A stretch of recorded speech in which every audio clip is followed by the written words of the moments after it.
This is your first class on payroll management. Payroll का क्या मतलब होता है? पेरोल मैनेजमेंट से थोड़ा बहुत जो समझते हैं वो क्या समझते हैं, क्या होता है पेरोल? तुम बोल रहे थे अभी, बोलो। सैलरी, सैलरी मैनेजमेंट, यही होता है पेरोल मैनेजमेंट। लेकिन सैलरी इतनी छोटी सी बात नहीं होती है।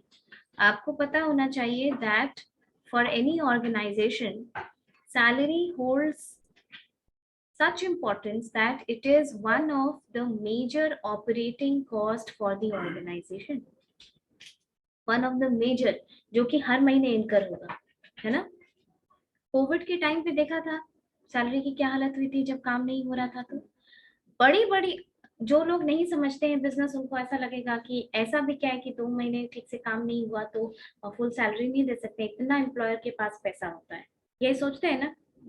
लेकिन ऐसा नहीं होता है। It's an operating cost. Operating cost कैसा कॉस्ट होता है? जो करंट उसको ऑनगोइंग रखने के लिए जरूरी होता है। यानी तुम्हारे ऑर्गेनाइजेशन का सेल हो नहीं हो, उस केस में क्या होता है? उस केस में यही होता है कि सैलरी तो दी ही जाएगी मजदूरों को, एम्प्लॉयज को, वो कॉस्ट निकल रहा है और प्रॉफिट उधर हो नहीं रहा है। तो ये कितने दिनों तक चलता है? इसीलिए as a precautionary measure salary को कर्व किया जाता है। समझ में आई बात? यहाँ तक कि सरकार ने भी डीए को रोक दिया था उस क्वार्टर के लिए। मालूम है? जब सरकार के पास, जबकि सरकार बेनिफिट देने और ये सब में पीछे नहीं हटती है, लेकिन जो गवर्नमेंट रन ऑर्गेनाइजेशंस थे वहां पर भी डीए, जो कि डियरनेस अलाउंस होता है, यानी महंगाई भत्ता, वो महंगाई भत्ता वो जनवरी क्वार्टर में नहीं दिया था। जनवरी और जुलाई में रिवाइज किया था, लेकिन नहीं दिया था। साल में 2 बार डीए होता है, जनवरी और जुलाई में, तो वो नहीं दिया था। और प्राइवेट ऑर्गेनाइजेशंस की हालत तो आप लोग जानते ही, मास था, मास तो वो गवर्नमेंट है इसलिए दे देता है, लेकिन प्राइवेट में बाद में फुल साइकिल उनका सैलरी देने लगा, लेकिन ऐसा नहीं है कि पेंडिंग देने लगा। ठीक है? So salary is one of the major costs for an organization. अब आप ये ध्यान रखिएगा कि किसी भी ऑर्गेनाइजेशन का एचआर, ठीक है, एचआर जो किसी ऑर्गेनाइजेशन का होता है, वो आपको 1 रुपया भी आपके स्किल से फालतू नहीं देगा। ह्यूमन रिसोर्स को एक बहुत ही ऐसा डिपार्टमेंट कुछ सालों पहले तक ट्रीट किया जाता था which is not responsible for bringing food on the table. मतलब इम्पोर्टेंट मार्केटिंग है, इम्पोर्टेंट सेल्स है, इम्पोर्टेंट प्रोडक्शन है, but HR is not important. Why is HR not important? Because they are only managing the personnel affairs and salary ka record and all that. But it is not the case now.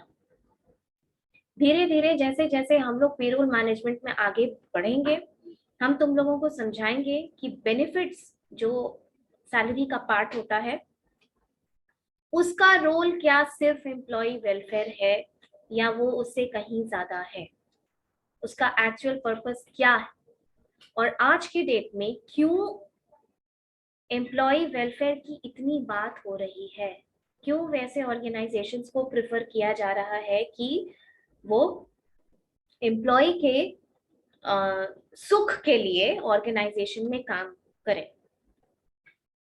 अभी recently एक news आया था कि एक company थी जो start हुई थी, आई थिंक मैंगलोर की कंपनी थी, वो आईटी कंपनी थी, छोटी कंपनी होगी ऑफ कोर्स। तो छोटी मतलब क्या, 2,500 से ऊपर की कंपनी होती है वो, और उनका भी क्लाइंट बहुत इंपॉर्टेंट होता है। उस कंपनी ने ये बोला कि we will facilitate dating in our organization. जो यंग अनमैरिड लड़के लड़कियां ज्वाइन करते हैं, हम उनको फैसिलिटेट करेंगे कि ठीक है, you can date in the organization. If your date gets converted to marriage, अगर वो शादी में कन्वर्ट हो जाता है, तो हम दोनों की सैलरी बढ़ा देंगे। सुनने में थोड़ा अजीब लगा? ये सिर्फ वेलफेयर के लिए नहीं होता है। जहां हम तुमसे ये कह रहे हैं कि एचआर किसी ऑर्गेनाइजेशन का 1 रुपया भी फालतू नहीं देता है, वहां अगर वो इतनी बड़ी बात कह रहा है तो कुछ तो होगा कंपनी का हिडन एजेंडा इसके पीछे। एडवर्टाइजमेंट क्यों? High advertisement. सोच के बताओ तो क्या हो सकता है? आईटी कंपनी की बात कर रहे हैं। वो एम्प्लॉई दोनों से जुड़ जाते हैं, परमानेंटली कोई बॉन्ड बन जाए, परमानेंटली एक बॉन्ड बन जाए कंपनी के साथ, तो मैं कंपनी का फायदा हो। थोड़ा सा तुम करेक्ट हो, लेकिन कंप्लीटली तुम टेक्निकल वर्ड यूज नहीं कर रहे हो। कुछ रिफाइन करो आंसर अपना। कर सकता है कोई? कंप्लीटली वो वही तो बॉन्ड वाली बात वो गलत कह रहा है। वो कह रहा है ऑर्गेनाइजेशन के साथ जुड़ जाएंगे, that is a point. Organization के साथ तो जैसे फर्स्ट एम्प्लॉई है ये चीज नहीं समझ पा रहे हो। Rohit, any answer to this question? Recently एक न्यूज आया था। देखो, एड ऑन कोर्सेज क्या होता है ना, एड ऑन कोर्सेज का सिलेबस हम खुद ड्राफ्ट करते हैं, तो there is no boundary to stick to the syllabus.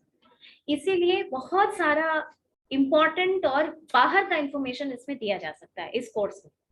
इसीलिए एड ऑन कोर्सेज बहुत इंपॉर्टेंट होता है, बहुत। वो बीए में करने वालों के लिए नहीं होता है, ये उन लोगों के लिए होता है जो डायनामिक सब्जेक्ट्स पढ़ते हैं, जैसे आप लोग, जैसे आईटी के लोग। क्यों? सिलेबस तुम्हारा आईएमए का इतना जल्दी थोड़ी चेंज होगा जैसे बिजनेस चेंज होगा। तुरंत आ गया क्या केस स्टडी पैंडेमिक के ऊपर? अभी देखना पैंडेमिक के ऊपर कितनी बड़ी मूवी बनेगी। ये बहुत बड़ी बात थी। इसमें इसका सोशियो इकोनॉमिक इम्पैक्ट बहुत बड़ा है और आज तक है। ठीक है, तो वर्क फ्रॉम होम का जो टोटल रेवोल्यूशन हुआ, had it not been for pandemic, ये होता क्या? और अब तो लोगों को ऐसी आदत हो गई है वर्क फ्रॉम होम की कि ऑफिस जाने में प्रॉब्लम है। अभी अलग बात है कि लोग सोच रहे हैं कि भाई वर्क फ्रॉम होम में भी प्रॉब्लम है, ऑफिस जाने में भी प्रॉब्लम है। क्या प्रॉब्लम है? Coming back to our point, TCS और इंफोसिस, जिसको हम बहुत आईटी जायंट्स मानते हैं इंडिया का, and not just India, they are one of the reputed organizations in the entire world. ये इस ईयर के अट्रिशन रेट से बहुत परेशान है। ठीक है, अट्रिशन रेट से बहुत परेशान है। अट्रिशन माने ऐसे नॉर्मली अट्रिशन माने क्या होता है? टूटना। ठीक है, तो अट्रिशन रेट माने टूटना। ऑर्गेनाइजेशन से एम्प्लॉय जब छोड़ छोड़ के जाते हैं उसको कहते हैं हम अट्रिशन रेट। 27% तक एट्रिशन रेट बढ़ गया टीसीएस का। 27% माने क्या हुआ? तो दिमाग भी दौड़ाया करो थोड़ा। 27% का क्या मतलब है? हर 100 में से 27 आदमी छोड़ के जा रहा है ना? ये बहुत बड़ा फिगर है, बहुत बड़ा। नॉर्मली हम मानते हैं कि 10% तक अलार्मिंग नहीं है किसी ऑर्गेनाइजेशन के लिए। क्यों? क्योंकि भाई ऑर्गेनाइजेशन है तो लेबर टर्नओवर तो होगा ही ना। तुम कितनी भी अच्छी ऑर्गेनाइजेशन में काम करो, अगर तुमको पर्सनल ग्रोथ मिला तो तुम छोड़ के जाओगे ही।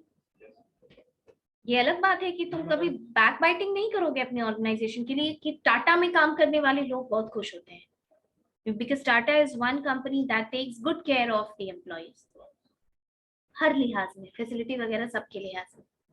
प्राइवेट कंपनी है, लेकिन आप सोच लीजिए कि जिसका 60% चैरिटी में जाता हो, उसका मालिक किस नेचर का होगा। वरना वो अगर उतना प्रॉफिट रखता तो आज उससे आगे होता। रादर उनसे एक इंटरव्यू में पूछा भी गया था कि why are Ambani so rich, या फिर why are Ambani is richer than you, तो उन्होंने क्या कहा था? They are businessman, we are industrialists.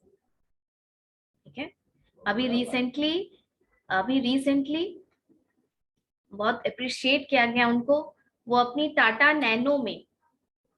Nano, जो हमारी सोसाइटी का कल्चर क्या है, 10 लाख जो कमाता होगा नैनो को छोटी गाड़ी समझेगा कि अरे वो स्टेटस का सिंबल है। टाटा नैनो में वो ताज होटल गए अकेले, बिना बॉडीगार्ड, बिना सिक्योरिटी।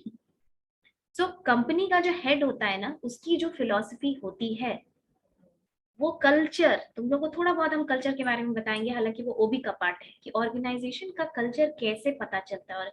और कल्चर एक ऐसी चीज होती है जो आगे आगे आगे ट्रांसफर होता चला जाता है। ये तो जानते ही हो इंडियन कल्चर क्या है। ये भी बात सही है, बहुत ऑर्गेनाइज, तो इसीलिए वर्क कल्चर खराब बोला जाता है वैसी ऑर्गेनाइजेशंस का। ठीक है, उसमें इथिक्स भी आता है भास्कर। इथिक्स का क्या मतलब होता है? देखो, जब तुम्हारे पास राइट नहीं है, जैसे हम तुमसे मांगे कि असाइनमेंट आज जमा कर दो, ठीक है, 10 दिन से कह रहे हैं कि भास्कर आज असाइनमेंट लास्ट डेट होगा, जमा कर देना, तुम्हारे पास कोई ऑप्शन नहीं है, ठीक है, हम मानेंगे नहीं, नहीं जमा करोगे मार्क्स हम 0 बैठा देंगे, हो गया। लेकिन तुम आए और बोले मैम ऐसा हो गया, मैम घर में वैसा हो गया, मैम एक्सीडेंट हो गया, मैम ये हो गया, मैम वो हो गया, प्लीज एक दिन और दे दीजिए, क्योंकि तुमको लगा कि पहले ऐसा लगा होगा कि शायद मैम मान जाए इधर उधर करके, लेकिन जब तुम देख लिए कि नहीं मैम नहीं मानेंगी, बाकियों का ले ली, मुझे 0 मिल जाएगा, तब तुम बहाना मारना शुरू कर दोगे कि मैम एकदम कुछ वैसा जिससे कि सामने वाला फिर बोले कि चलो ठीक है एक दिन और दे देते हैं। ये तुम्हारा एथिक्स है, ठीक है। हम तुमको ग्रांट जरूर कर देंगे वो लीव एक दिन का, लेकिन वो तुम्हारा एथिक्स है। घर से निकल रहे हो, मम्मी पूछी कहाँ जा रहे हो, तुम बोलोगे कि कॉलेज जा रहे हो दोस्त के पास, ये तुम्हारा एथिक्स है, क्योंकि पता तो चलेगा नहीं मम्मी को, बाहर तो तुम्हारे पीछे पीछे आएंगी नहीं वो। लेकिन ये तुम्हारा एथिक्स है कि तुम माँ से झूठ बोल सकते हो कि नहीं, कि तुमको झूठ बोल के खराब लगता है कि नहीं, कह रहे वो मान गई मेरी बात, हम झूठ बोल के निकल गए। ऐसे भी माँ बाप को ठगना सबसे आसान होता है, क्योंकि वो भरोसा कर लेते हैं तुरंत, है ना। बाहर निकल के देखो, कोई भरोसा नहीं करेगा तुम पे, तुम कितना भी बोनाफाइड रहोगे तब भी। That is one thing about parents, ये एथिक्स होता है वर्क कल्चर का, ऑर्गेनाइजेशन का। उस एथिक्स में ट्रांसपेरेंसी भी आती है, जो तुम बोले कि मैम ऑर्गेनाइजेशन का कल्चर दिखता है पर होता नहीं है, दैट्स ट्रू। बहुत सारी सत्यम कंप्यूटर्स, ठीक है, तुम जो बोले सत्यम कंप्यूटर्स बहुत बड़ा नाम था 2010 में, आज से 10-12 साल पहले बहुत बड़ा नाम था, बहुत जबरदस्त हायरिंग वगैरह होती थी और खूब सारे लोगों को रिक्रूट किया जाता था, ठीक है। उसका जो सीईओ था रामलिंगन राजू, वो थोड़ा थोड़ा करके कंपनी का जो नेट प्रॉफिट था उसको जितना होता था एक्चुअली उससे ज्यादा दिखाता था, ठीक है, हर साल साल दर साल साल दर साल, और उसका वो गैप इतना, झूठ और सच के बीच में वो गैप इतना बड़ा हो गया कि फिर पकड़ा गया वो। और पकड़ा गया था तो उसके बाद सत्यम कंप्यूटर का क्या हुआ, ये अनएथिकल बिजनेस है ना, आप लोगों को दिखा रहे हैं कि कंपनी इतना प्रॉफिट कर रही है, उससे क्या होगा, लोग आपके कंपनी का शेयर खरीदेंगे, जो कि फॉल्स है, उनको प्रॉफिट मिलेगा नहीं उतना। जो स्टेक होल्डर्स हैं आप उनके साथ फ्रॉड कर रहे हैं, ये तो एथिक्स है, वर्क कल्चर में एथिक्स भी आता है। तुम अगर तुम किसी सर्विस ऑर्गेनाइजेशन से सर्विस लेने गए, चलो तुम हॉलिडे पैकेज लेने गए, तुम जहां काउंटर पे फाइनलाइज कर रहे हो, अपना आधार कार्ड दे रहे हो, ये दे रहे हो वो दे रहे हो, फाइनल करके आधा पेमेंट कर दिए, उन्होंने तुमको नहीं बताया कि इसमें कोई हिडन कॉस्ट भी है, but the moment you reach out hotel और जब आप फाइनल उसका चेकआउट कर रहे हैं, तो आपको हिडन कॉस्ट दिखा दिया कि नहीं सर ये तो अंडरस्टूड सी बात है कि ये ऐसा होता है वैसा होता है, ये अंडरस्टूड सी बात नहीं है। ये जो कंपनी ट्रांसपेरेंट नहीं होती है और वर्क कल्चर होता है, ऊपर वाला उसके नीचे वाले को बोलेगा ऐसा ही करो, उसके नीचे वाला उसके नीचे वाले को, क्योंकि प्रेशर होगा ना, प्रेशर होगा ना। ये तो तुम फैमिली के टर्म्स में समझ सकते हो, कोई कोई फैमिली देखोगे पूरा का पूरा फ्रॉड मिलेगा तुमको, सब बाप बेटा बेटी माँ सब मिलेगा, ये फैक्ट है, क्योंकि वो कल्चर ट्रांसफर होता है, तुम जैसे करोगे तुम्हारा आगे वाला तुम्हारा बेटा बेटी तो तुमसे सीखेगा ना, they learn it by observing also, right. ये चीज होती है, वो कल्चर की भी बात होती है, वो कल्चर बहुत अलग टॉपिक है। सो कमिंग बैक, और फिर रामलिंगन राजू से जब ये पूछा गया कि आपने इतना बड़ा फ्रॉड क्यों किया, तो पता है उसने क्या स्टेटमेंट दिया, उसने ये स्टेटमेंट दिया कि I was riding a tiger and couldn't understand how to get off without being eaten। मतलब ये जो मैं फ्रॉड कर रहा था, ये धीरे धीरे करके ऐसे फ्रॉड बढ़ रहा था कि मुझे ये समझ में, वो मुझे ऐसे फील होने लगा कि मैं एक बाघ के ऊपर बैठ के राइड कर रहा हूँ। अब बाघ के ऊपर बैठ तो जाओगे, डर तो लगेगा ना, उतरोगे तो खाएगा ही खाएगा जहां से भी उतरोगे। तो this was what he gave in a statement, confess किया बाद में, जेल हुआ, ये हुआ, वो हुआ। हाँ, मैरिज वाला लॉजिक। तो टीसीएस और इन्फोसिस का एट्रिशन रेट इतना हाई है कि अभी कंपनीज छोड़ के जाने की टेंडेंसी लोगों की बहुत ज्यादा बढ़ गई है, खासकर आईटी और इलेक्ट्रॉनिक्स में। समझे? आईटी और इलेक्ट्रॉनिक्स में बहुत ज्यादा टेंडेंसी है, क्योंकि आप आते हैं, सॉफ्टवेयर पे काम सीखते हैं, स्किल सीखते हैं, 2 साल होता है आपका, और उसके बाद क्या होता है, तुमको दूसरी कंपनी में ज्यादा पैकेज मिल जाता है। दूसरी कंपनी छोड़ो, जिस क्लाइंट के लिए तुम काम करते हो उसी से सेटिंग कर लेता है। ठीक है, मान लो कि तुम इन्फोसिस के लिए काम कर रहे हो और तुम्हारा क्लाइंट एचएसबीसी बैंक है, तुम कस्टमर रिलेशन मैनेजमेंट पे काम कर रहे हो, इस सॉफ्टवेयर का वहां भी डिमांड है, तुम धीरे धीरे अपना टाइप करने लगोगे ना कि वहां ज्यादा पैकेज मिलेगा। This was a problem, this is a major problem now. इतनी बड़ी ऑर्गेनाइजेशन है, फिर भी अट्रिशन की वजह से, लेबर टर्नओवर के कारण बहुत परेशान है। इसी चीजों को ध्यान में रखते हुए ये मैरिज वाली चीज को लाई गई थी। वो छोटी कंपनी है, छोटी कंपनी के पास और ज्यादा पैसे का क्रंच होता है।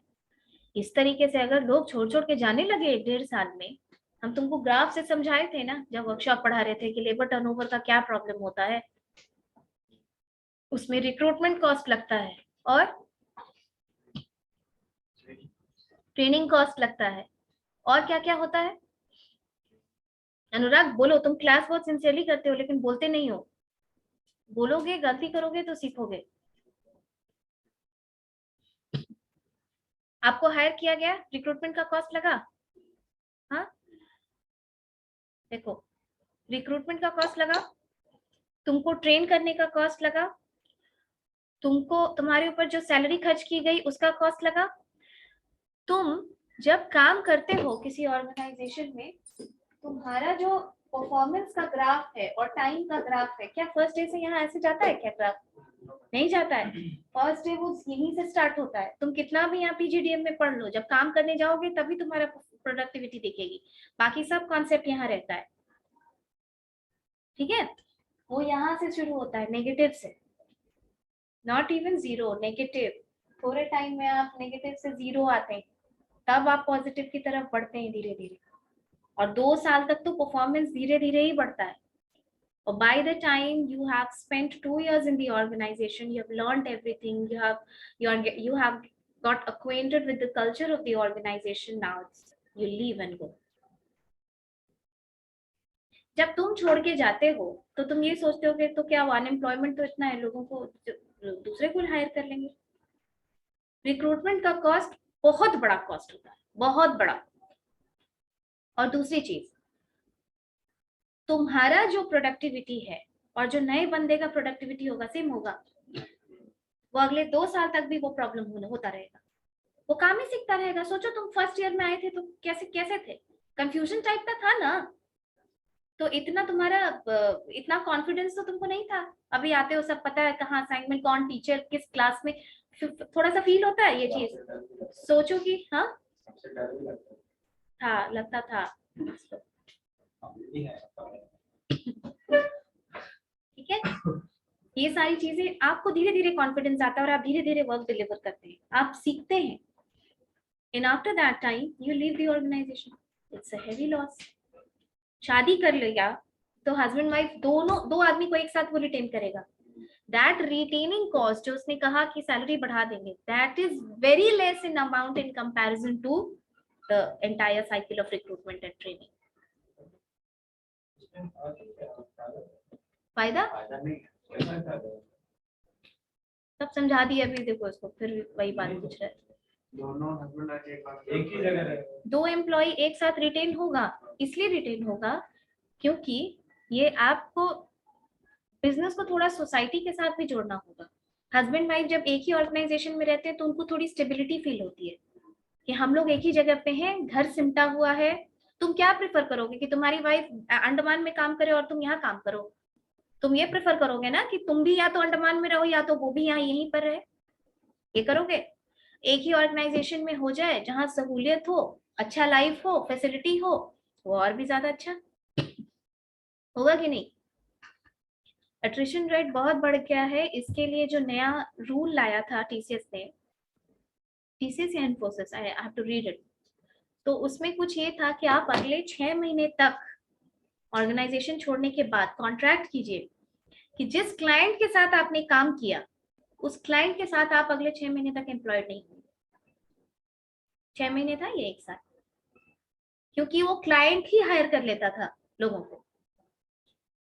ठीक है, तो फिर इस पे बहुत बात हुई, फिर मिनिस्ट्री से भी बात हुई, लेबर मिनिस्ट्री से, कि ये गलत है, इस तरीके से ये अनइथिकल है, क्योंकि लोगों को ग्रोथ का राइट है। लेकिन फिर भी अट्रिशन के लिए लोग बहुत परेशान है, आईटी कंपनीज, क्योंकि अपॉर्चुनिटी, ग्लोबलाइजेशन के बाद अपॉर्चुनिटीज बहुत बढ़ गई। Indian company, foreign company, India में तो अब धड़ल्ले से वैसी ऑर्गेनाइजेशंस में लोग काम कर रहे हैं और अच्छा कमा रहे हैं जो टोटल वर्क फ्रॉम होम दी हुई है, और उसका ऑफिस है ही नहीं इंडिया, जो है ऑनलाइन है।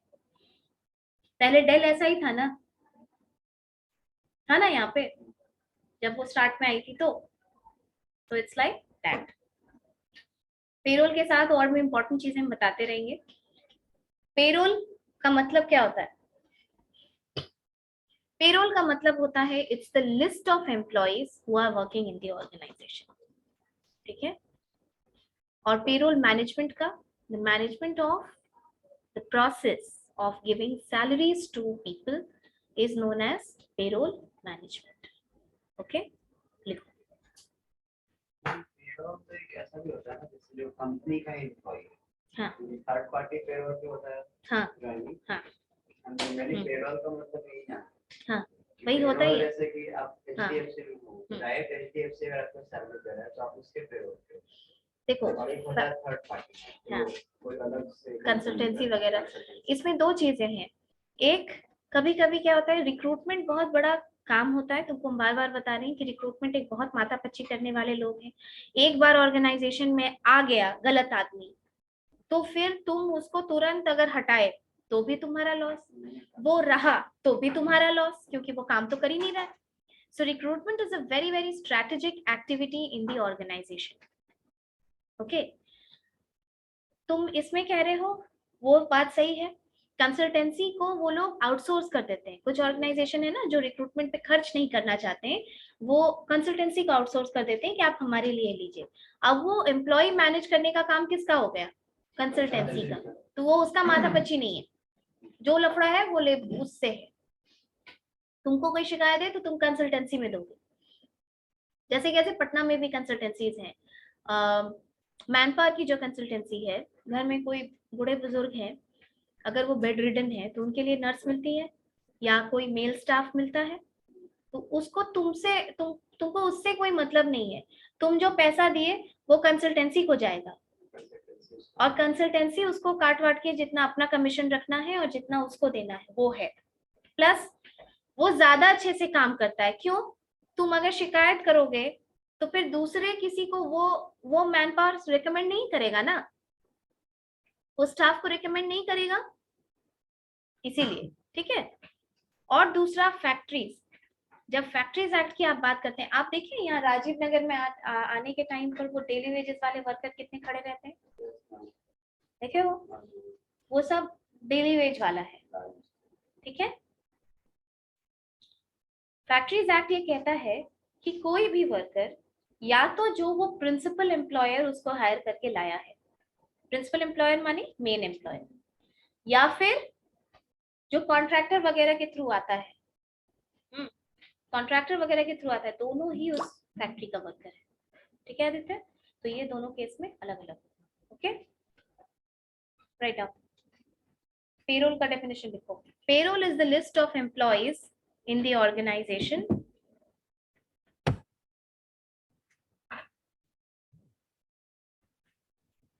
payroll is the list of employees in the organization who get paid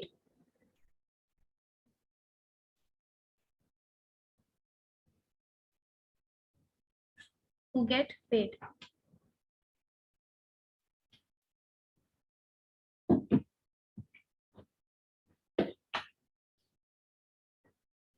Second, payroll management.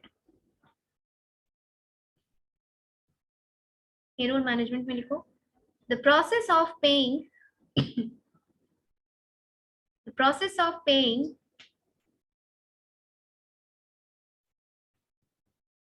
salaries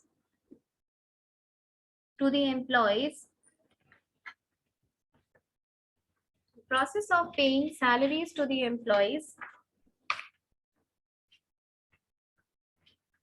is known as payroll management.